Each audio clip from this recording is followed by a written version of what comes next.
Hi to all, welcome to Sitara sari collection. ఈరోజు topic వచ్చేసి Meesho reselling గురించి.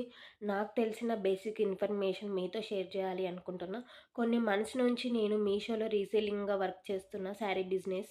నేను చేసే బిజినెస్ వచ్చేసి ఫస్ట్ పాయింట్ వచ్చేసి మనకి మీషో రీసెల్లింగ్లో జాయిన్ కావాలంటే మనకు ఫస్ట్ ఒకటి bank account and pan card అయితే కంపల్సరీ కావాలి. సెకండ్ వచ్చేసి మనకి హిందీ అన్నా, ఇంగ్లీష్ అన్నా వచ్చుండాలి. ఎందుకంటే మనకి మీషో వాళ్ళు కాల్ చేసినప్పుడు మనకి తెలుగు లాంగ్వేజ్ అయితే అవైలబుల్‌గా లేదు. హిందీ అన్నా, ఇంగ్లీష్ అయినా కంపల్సరీ వచ్చి ఉండాలి. థర్డ్ పాయింట్ వచ్చేసి మీషో పేమెంట్స్. మీషో పేమెంట్స్ అనేది మనకి టైమ్ టు టైమ్ అయితే కంపల్సరీ పడతది. బట్ ఏంటంటే మనం కస్టమర్ దగ్గర రిటర్న్ టైమ్ అయితే ఎప్పుడైపోతదో అప్పుడు మనకు డైరెక్ట్‌గా బ్యాంక్ అకౌంట్‌లోకి మన పేమెంట్ అనేది వస్తది. అండ్ ఇంకొకటి ఇంపార్టెంట్ విషయం ఏంటంటే, మనకు మీషోలో ప్రతిసారి లాభమే రాదు. ఎందుకంటే, అప్పుడప్పుడు నష్టాలు కూడా వస్తాయి.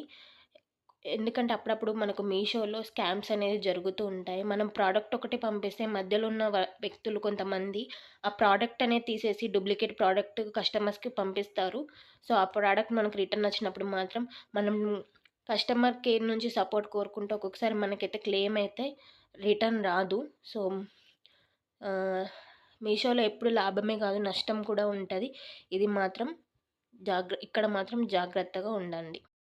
మీషోలో ఓన్లీ శారీ బిజినెసే కాదు, jewellery, kids wear, kitchen items ఏదైనా గానీ మనం సేల్ అనేది చేసుకోవచ్చు. కాకపోతే మనం ప్రైస్ అనేది కొంచెం ఎక్కువ పెట్టుకోవాలి ఫస్టే. ఎందుకంటే వాళ్ళు తర్వాత ప్రైస్ అనేది చాలా తగ్గిస్తూ ఉంటారు. ఎందుకంటే మనకి కొత్త కొత్త ఆఫర్స్ అనేది వస్తూ ఉంటాయి. అండ్ ఇంకొక విషయం ఏంటంటే మీషోలో 5%, 10% ఆఫర్స్‌లలో మనం యాడ్ కావచ్చు గానీ ఒక్కొక్కసారి 45%, 60% ఆఫర్స్ వస్తాయి. అందులో మాత్రం జాయిన్ కాకండి. ఎందుకంటే మనకు లాస్ వస్తది అమౌంట్ అనేది. ఇప్పుడు ఎలా ఉంటుందంటే ఈ 1 మంత్ నుంచయితే మనకు షిప్పింగ్ ఛార్జెస్ గూడా పడుతున్నాయి. సో, మనం ఇప్పుడు ఒక ప్రోడక్ట్ మనం 1000 పడితే మనకు అకౌంట్‌లో 800 చేంజ్ పడుతుంది. సో, పేమెంట్ విషయంలో మాత్రం కొంచెం జాగ్రత్తగా ఉండండి.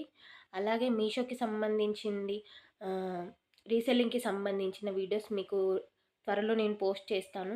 అంటే వితౌట్ జీఎస్టీ ద్వారా అకౌంట్ ఎలా క్రియేట్ చేయాలి, అండ్ క్యాటలాగ్స్ ఎలా అప్‌లోడ్ చేయాలి, దానికి బేసిక్ ఇన్ఫర్మేషన్ ఎలా ఇవ్వాలి, ప్రైస్ ఎలా ఇవ్వాలి అనే డీటెయిల్స్ నేను ప్రతి ఒక్కటి కూడా మీకు వీడియోస్ ద్వారా చెప్తూ ఉంటాను. సో, మీకేదైనా డౌట్‌గా ఉంటే నన్ను కింద కమెంట్స్‌లో అడగండి. అలాగే మా ఛానల్‌ని సబ్స్క్రైబ్ చేసుకోండి. Please do share. Thank you for watching.